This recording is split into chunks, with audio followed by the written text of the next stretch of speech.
जय हिंद साथियों, मैं हरपाल ठाकुर सीहोर से। राज्यसभा के अंदर केंद्रीय गृह मंत्री अमित शाह ने बाबा साहब अम्बेडकर पर अपमानजनक टिप्पणी की और अपमानजनक टिप्पणी इतनी भयंकर थी कि आप सोचिए, अंदाज लगाइए उनका लहजा क्या था। जिस तरह से हम किसी का मजाक उड़ाते इस तरह से उन्होंने कहा कि आजकल एक फैशन चल रहा है। फैशन क्या चल रहा है? बोले अम्बेडकर अम्बेडकर अम्बेडकर। इतनी बार अगर आप भगवान का नाम लेते तो आपको 7 जन्मों तक स्वर्ग मिल जाता। मुझे एक बात समझ में नहीं आती कि भाजपा, आरएसएस और अमित शाह को आखिरकार संविधान निर्माता बाबा साहब अम्बेडकर से इतनी तकलीफ क्यों है। कितनी नफरत करते हैं ये लोग, जो इनके पुरखे थे, जिन्होंने बाबा साहब का विरोध किया, जिन्होंने संविधान का विरोध किया। जो सोच भाजपा की, आरएसएस की है, वो अमित शाह के ज़बानी उस दिन राज्यसभा के अंदर सामने आई। उनके इस घटनाक्रम के ऊपर, उनके इस कृत्य के ऊपर कांग्रेस के अध्यक्ष मल्लिकार्जुन खड़गे जी और राहुल गांधी जी और कांग्रेस के सारे सांसद और इंडिया गठबंधन के सांसद संसद परिषद के अंदर शांतिपूर्ण तरीके से जय भीम के नारे लगाते हुए, बाबा साहब का चित्र अपने हाथों में लिए हुए संसद भवन के अंदर प्रवेश कर रहे थे।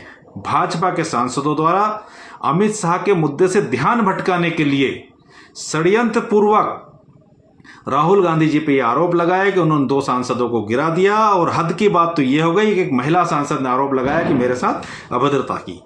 एक बात बताइए साथियों, राहुल गांधी जी पहले तो ये सब कर नहीं सकते, और यदि ये घटनाक्रम हुआ है तो 3 दिन हो गए, पूरा संसद भवन सीसीटीवी के कैमरे में कैद है।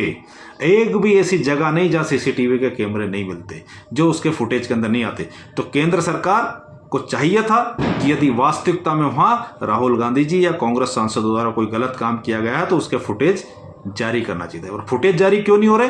क्योंकि वो सब जानते हैं, उनको पता है कि ना तो उनने सांसदों को धक्का मारा, ना उनने किसी महिला सांसद के साथ अभद्रता की। ये तो एक षड्यंत्र किया गया कि इस मुद्दे से ध्यान भटकाएं और राहुल गांधी जी के खिलाफ एफआईआर दर्ज कराई गई। खैर, राहुल गांधी जी एफआईआर से डरते नहीं है।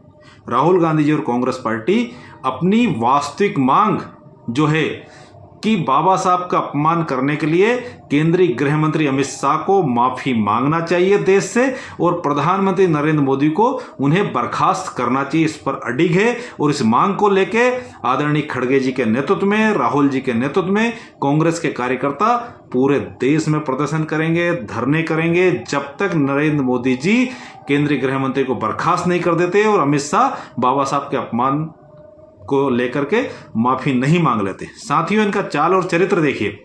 और दूसरी बात, ये लोग क्या कहते हैं? ये लोग कहते हैं कि साहब कांग्रेस ने बाबा साहब का अपमान किया था, कांग्रेस के कारण बाबा साहब को इस्तीफा देना पड़ गया। नहीं अमित शाह जी, नहीं प्रधानमंत्री मोदी जी, आप झूठ बोलते हैं। बाबा साहब अम्बेडकर ने केंद्रीय मंत्रिमंडल से इस्तीफा दिया क्योंकि हिंदू कोड बिल पास नहीं हुआ था। और हिंदू कोड बिल का विरोध कौन कर रहे थे? हिंदू महासभा के लोग, आरएसएस के लोग और आपके पुरखे लोग, जो उस समय विरोध कर रहे थे। उससे आहत होकर बाबा साहब अम्बेडकर ने केंद्रीय मंत्रिमंडल से कानून मंत्री के पद से इस्तीफा दिया।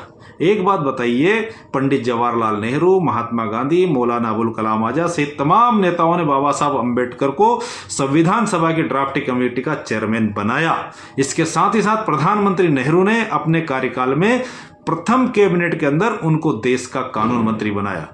तो हम कहां से अपमान करते हैं? अपमान तो आप लोग करते हैं। आपने उस दिन संविधान को जलाया, आपने उस दिन तिरंगा को मानने से इनकार किया, आपने बाबा साहब की सोच को मानने से इनकार किया, और आज भी आप लोग मनुस्मृति के आधार पर चलने की बात करते हो और बाबा साहब से और बाबा साहब के संविधान से नफरत करना चाहते हो। यही परिणाम है कि आपको 400 सीट चाहिए थी, पर देश की जनता ने आपको 400 सीट नहीं दी। आप संविधान का कुछ कर नहीं सकते। तो संविधान की रक्षा के लिए, बाबा साहब के सम्मान में कांग्रेस पार्टी और कांग्रेस पार्टी का कार्यकर्ता राहुल जी और खड़गे जी के नेतृत्व में पूरे देश में संघर्ष करेगा। और अमित शाह को एक दिन माफी मांगना पड़ेगी और केंद्रीय मंत्रिमंडल से बाहर जाना पड़ेगा। बाबा साहब इस देश के करोड़ों करोड़ों लाखों दलित, शोषित, वंचित, पिछड़े सहित तमाम उन नागरिकों के जो लोग संविधान में विश्वास करते हैं, ना सिर्फ मसीहा बल्कि उनके आदर्शों का अनुसरण इस देश के नागरिक करते हैं। तो झूठ मत बोलिए, सच्चाई पे आइए। और अगर कांग्रेस के नेताओं की कोई गलती है तो वीडियो फुटेज जारी कीजिए। आप कितना भी कुछ भी कर लो मोदी जी, ना आप अमित शाह को बचा पाओगे, ना अडानी को बचा पाओगे। धन्यवाद।